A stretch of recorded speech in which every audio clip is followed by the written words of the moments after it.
Imagine a war. Three countries are fighting, and the entire world is affected. There are many wars and warlike events happening across the globe, but one single conflict is impacting everyone. As you know, that is the war between the US, Israel, and Iran.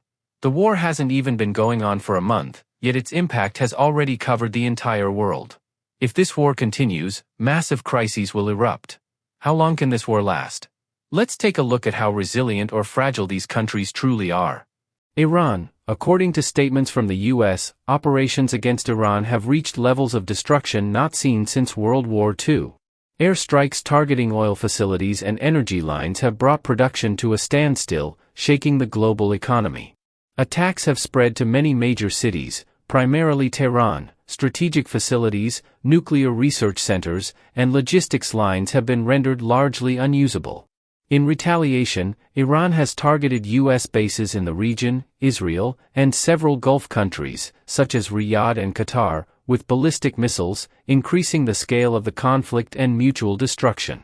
Iran's domestically produced Bavar 373 and Hordad 15 systems forced coalition forces to change tactics by shooting down several US cruise missiles and UAVs in the initial waves. Deep underground bunkers, known as missile cities, survived the heavy initial bombardments, allowing Iran to maintain its counterattack capability. The greatest defensive card preventing a US ground invasion has been the geographical challenges of Iran's interior and the uncertainty created by mobilized militia forces. Tehran brought the Iron Dome and Patriot systems to a saturation point by launching hundreds of ballistic missiles, Fata and Khyber-Shikan series, at Israeli military bases and US logistics centers. At times, these defenses were ineffective, and the same applies to city defenses. Many locations in Israel were hit, though this is barely noticeable due to extensive news censorship. Iran's threat to maritime traffic in the Strait of Hormuz with unmanned sea vessels and mines has led to record-breaking global oil prices and a worldwide energy crisis. The strait has been strictly closed to ships heading to the US and Israel, while payment is demanded from others. Some countries have been granted free passage. A few ships attempting to pass without permission were struck by Iran, proving their seriousness. Coordinated attacks via Lebanon and Yemen have pushed the conflict beyond Iranian borders, placing immense pressure on US allies. In summary, Iran's offensive impact is designed to turn the war into a costly war with no winner rather than granting a direct military victory to the US. As of March 25, Iran's greatest impact has been paralyzing the regional economic and military balance. United States, the U.S. established full air superiority over Iranian skies in the opening hours by paralyzing Iran's radar network with B-21 Raider and F-35 aircraft. Iran's nuclear facilities, Natanz, Fordo, and Revolutionary Guard command centers were targeted with high-precision munitions, largely breaking Iran's command and control chain. Simultaneously, cyber attacks disabled Iran's power grid and communication infrastructure, aiming for total chaos. However, instead of collapsing, Iran appeared united and determined, retaliating with counterstrikes. The U.S. is conducting the largest missile defense operation in history against Iranian reprisals. Carrier strike groups and land-based Aegis, Patriot, and THAAD systems have attempted to intercept hundreds of ballistic missiles. However, the sheer volume of missiles has caused some systems to reach saturation, resulting in damage to several U.S. bases and the Gulf countries they protect. Naval presence in and around the Strait of Hormuz has been maximized to protect energy flow. The U.S. is attempting to keep global supply lines open by escorting allied oil tankers, but Iran is obstructing this.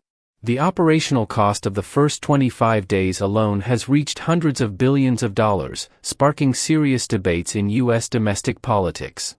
Record-high fuel prices caused by the threat to oil supplies have triggered inflation and anti-war protests.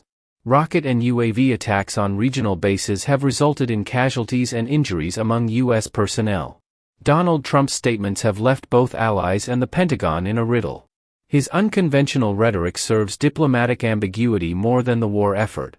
While proudly claiming he gave the attack order on February 28, he also posted on Truth Social, "This isn't my war, it's the result of the previous administration's terrible nuclear deal and Iran's arrogance.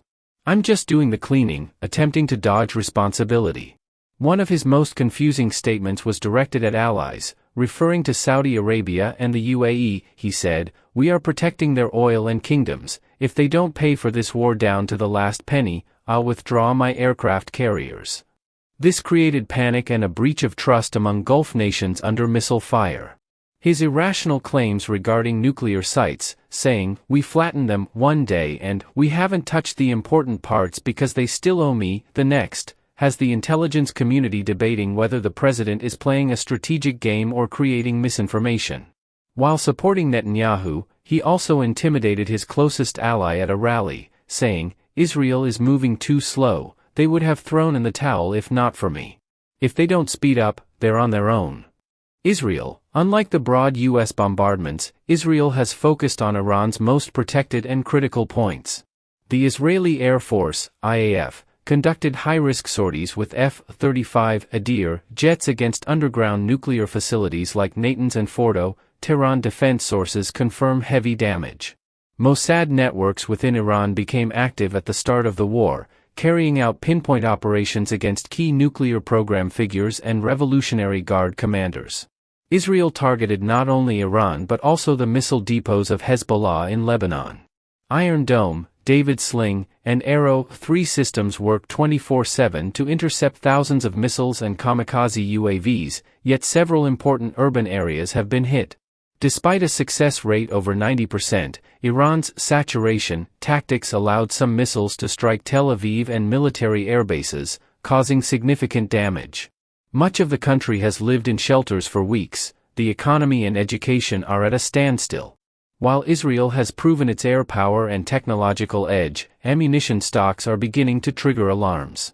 The fact that Iranian missiles reached Israeli cities has shaken the public perception of invincibility. While Israel claims to have set Iran's nuclear capacity back by 10 years, the price has been a state of permanent war on its northern and southern borders. Let's mention this while it's on our minds. It's not just the US, Israel, and Iran that are fighting. Russia and Ukraine are also at war, though it cannot be said that Ukraine is effectively countering Russia. Russia is dealing heavy blows to Ukraine, and this war continues. Cities in Ukraine are being destroyed. Putin says Ukraine and Russia are one, but at this rate, it seems Ukraine will simply cease to exist and will be annexed into Russian territory. Yet, this war is hardly being discussed. Let's also remember another war that started silently, Afghanistan and Pakistan. They are in a small-scale conflict, but the media is entirely focused on the other war. Meanwhile, China and the US are engaged in a trade war. China isn't staying idle for now, its eyes are on Taiwan. China wants to grow its trade volume, and Taiwan holds critical facilities, such as chip production. Do not be surprised if a war breaks out in this region as well. Countries haven't participated in so many simultaneous conflicts in years. To summarize the U.S. Israel-Iran war, this conflict affects not only the countries involved but many others. An energy crisis has begun to erupt in Europe. Rising fuel prices have started to impact various sectors like food, production, and logistics. Initially, fuel prices skyrocketed, but if the war continues, everything will become more expensive, leading to increased inflation because oil and gas refineries in Gulf countries are being hit.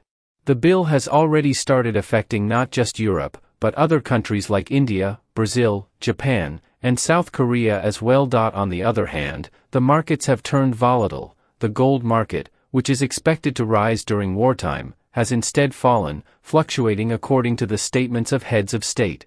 The U.S. stock markets have seen a loss of $4 trillion. The impact on many other countries will also begin to surface over time. For more, you can follow our channel or check out our other videos. Like and follow. Mind Architect.